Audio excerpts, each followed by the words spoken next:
subscribe, like, and share.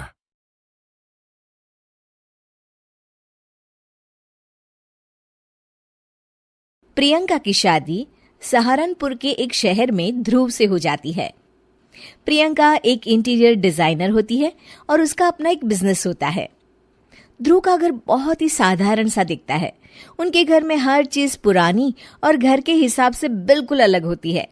Priyanka को लगता है कि वो इस घर को बहुत ही सुंदर बना सकती है।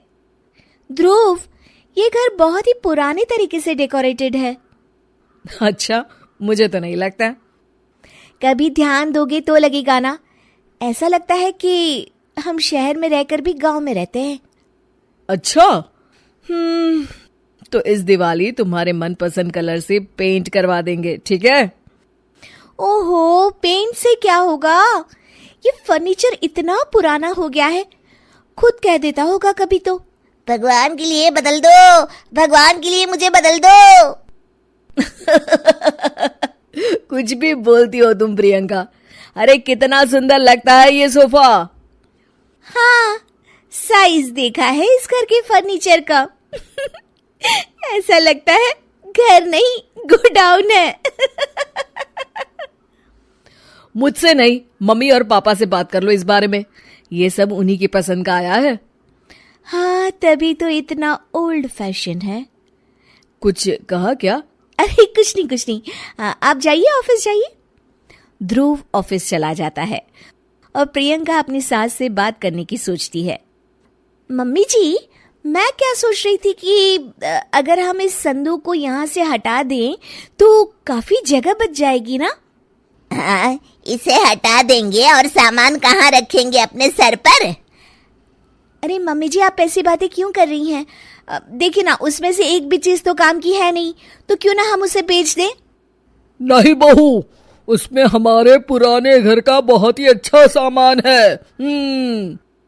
पापा जी, ये घर भी तो पुराना ही लगता है। एक दिन प्रियंका की सहेली प्रिया उसके घर आती है। प्रिया घर को देखकर हंस पड़ती है। इतनी अच्छी इंटीरियर डिजाइनर का ससुराल तो किसी पुराने म्यूजियम जैसा लगता है। क्या बताऊं, यहाँ तो किसी को फर्क ही नहीं पड़ता। अरे जब सीधी उंगली से घी ना निकले ना, तो उंगली टेढ़ी कर लेनी चाहिए। हाँ, शायद तो ठीक कह रही है। अगले दिन प्रियंका की सास सोफे पर बैठी होती है तो देखती है कि सोफे का कपड़ा नीचे से फट गया है। अरे ये क्या? ये कपड़ा कैसे फट गया? मम्मी जी, मुझे लगता है कि ये किसी चूहे का काम है। क्या? चूहा? फिर से? सास सोफे पर चढ़ जाती है। अब तो मम्मी जी चूहा इस सोफे में अपना घर बना लेगा। क्या? तो क्या करे बहू, तू ही कुछ सुझाव देना। मम्मी जी, हमें स्टील वाले छोटे सोफे बना लेने चाहिए ताकि चूहे को घर बनाने के लिए जगह ही ना मिले। तू सही कह रही है बहू। मैं अभी तेरे ससुर को बोलती हूँ नए सोफे लाने के लिए। मम्मी जी, नए सोफे लाने की कोई जरूरत नहीं है, हम इन्हीं से सोफे बना सकते हैं। आप बस देखती जाइए। प्रियंका सोफे तो नए बना लेती है, पर अब उसमें सिर्फ 2 ही लोगों के बैठने की जगह होती है। अरे ये क्या? इसमें तो बस 2 ही लोग बैठ सकते हैं। अरे बहू, तुझे तो पता ही है, हमारे घर कोई ना कोई आता ही रहता है। इतनी सी जगह में हम कहाँ बिठाएंगे उन्हें? अरे मम्मी जी, आप चिंता मत कीजिए, उसका भी इंतजाम हो गया है। मैंने इस संदूक के ऊपर गद्दा लगवा दिया है और इसे पेंट करवा दिया है। ध्रुव उस पर बैठने की कोशिश करता है, पर संदूक की ऊंचाई ज्यादा होती है, इसलिए उसे बैठने में दिक्कत हो रही होती है। प्रियंका, कम से कम ये तो देखती कि संदूक की लंबाई कितनी ज्यादा है। ये बैठने में बिल्कुल भी कंफर्टेबल नहीं है। अरे आप भी ना, ये आजकल ट्रेंड में है, आपको तो कुछ पता ही नहीं है।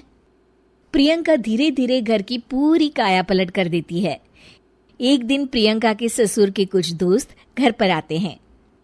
नमस्ते बेटा, कैसी हो तुम? जी मैं ठीक हूँ अंकल जी, आप कैसे हैं? आइए आइए, अंदर आइए। अरे घर तो बड़ा खाली खाली लग रहा है। कहीं घर तो खाली नहीं कर रहे ना आप लोग? अरे नहीं नहीं, ये तो हमारी बहू का कमाल है। तुम बैठो ना रमेश। रमेश को संदूक दिखता है और वो उस पर बैठने की कोशिश करता है और पीछे तक ना होने के कारण जैसे ही वो पीछे होता है गिर जाता है। अरे रमेश, तुम ठीक तो हो ना? हाँ हाँ, ठीक ही हूँ, बस आज तो बाल बाल बच गया मैं। सब लोग गुस्से से प्रियंका की तरफ देखते हैं।